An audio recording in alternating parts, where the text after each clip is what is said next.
For phonics today, let's take a look at the words written up on the easel. I'm going to give you about 10 to 15 seconds to read the 7 words, beginning here. Read them silently. Okay, let's read them together. Accent, accept, accident, accomplish, accordion, accurate. What do all 7 words have in common? They all began with ACC. Okay, now we're going to look at 7 words, and you'll notice they have a line underneath. I want you to think of how we could add a suffix to the end of the word. So I'm giving you a root word, and I want you to make a new word. All right, we're going to begin with nibble. Our new word could be nibbled.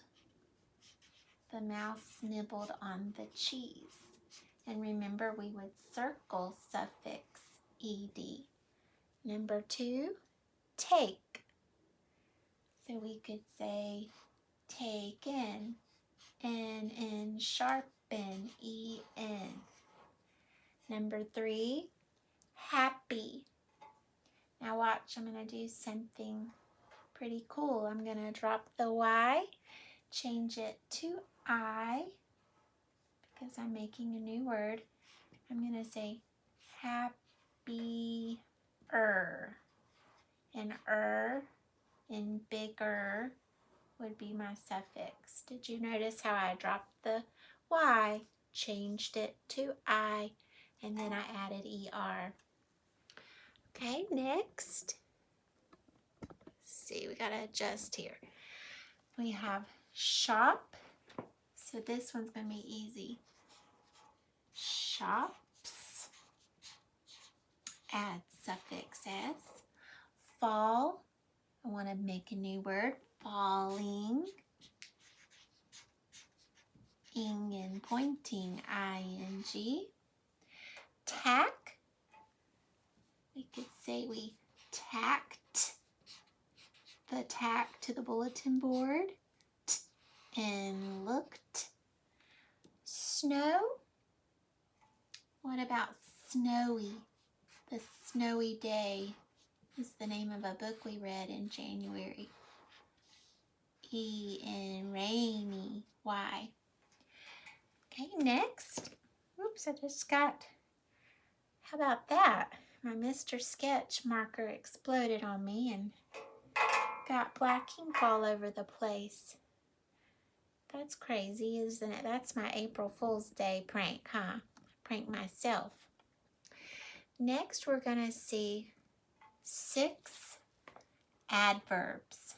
Now, adverbs usually end in ly.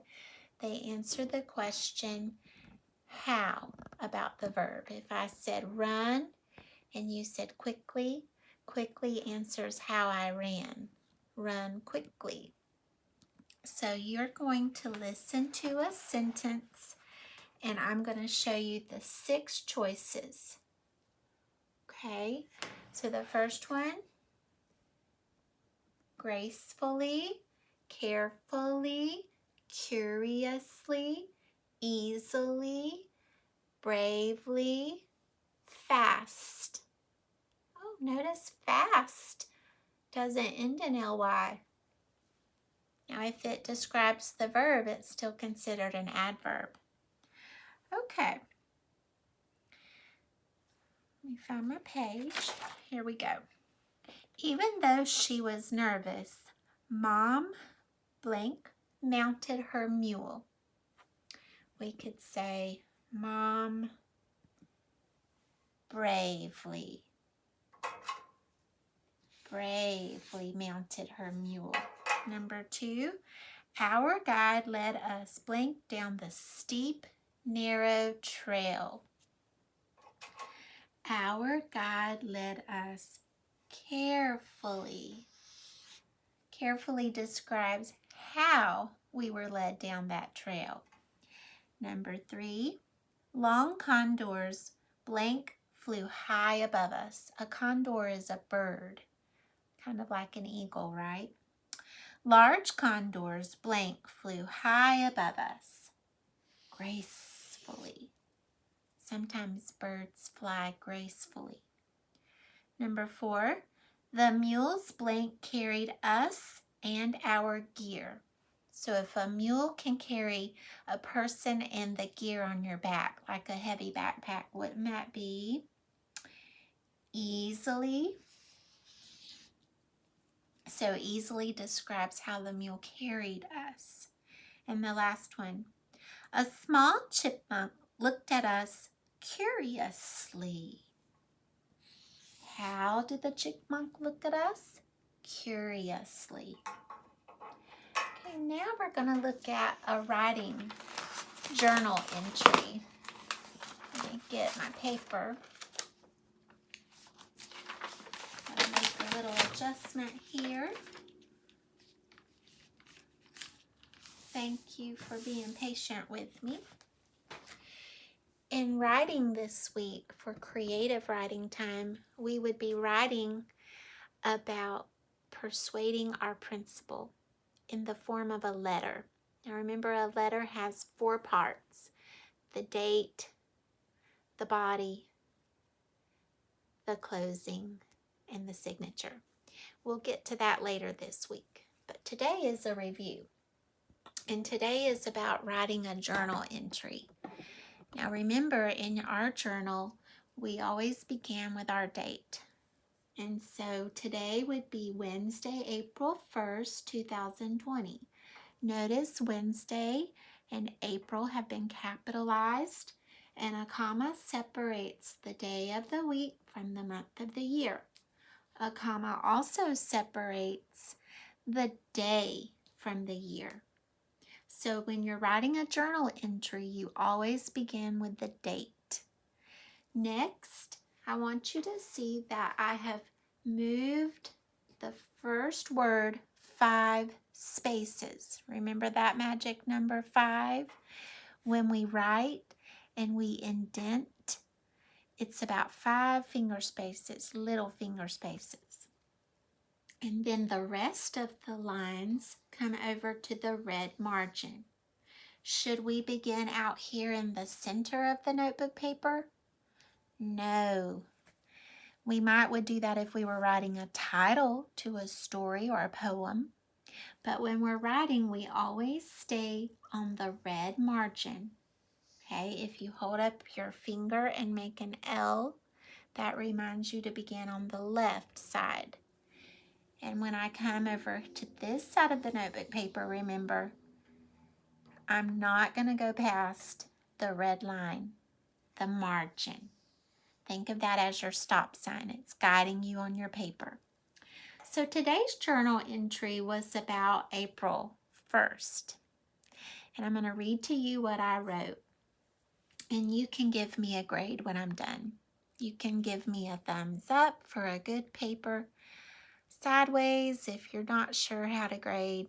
Thumbs down if you didn't think that I did a good job. But the assignment was to write a journal entry. So listen to the journal entry. Today is Wednesday, April 1st. It is known as April Fool's Day. This day became known as a day to tell jokes or make silly pranks. One time, my mom tricked me by making my breakfast out of food, disguising what it really should be. For instance, she made pancakes out of Play-Doh, placing them on a pan. I always look forward to this day. I wonder what Mom has planned today. Now, did you notice that my journal entry was not just one sentence? I took some time to think about the day, and notice I gave a personal antidote right here when I said, for instance, she made, because this was in the past, something she did on another April Fool's Day. She made pancakes out of Play-Doh, placing them on a pan. Okay, and then I gave an opinion. how I feel about something. I said, I always look forward to this day. And it's nice to leave our journal entry sometimes asking a question, because the reader is being prompted to think even further about what we have written. So here was the question. I wonder what Mom has planned today. So if I'm the reader, I'm now thinking. It's got my wheels turning in my brain. So if you are writing in your journal, for example, if you're doing your daily Bible responses in your journal, remember to begin with your date. Remember you indent.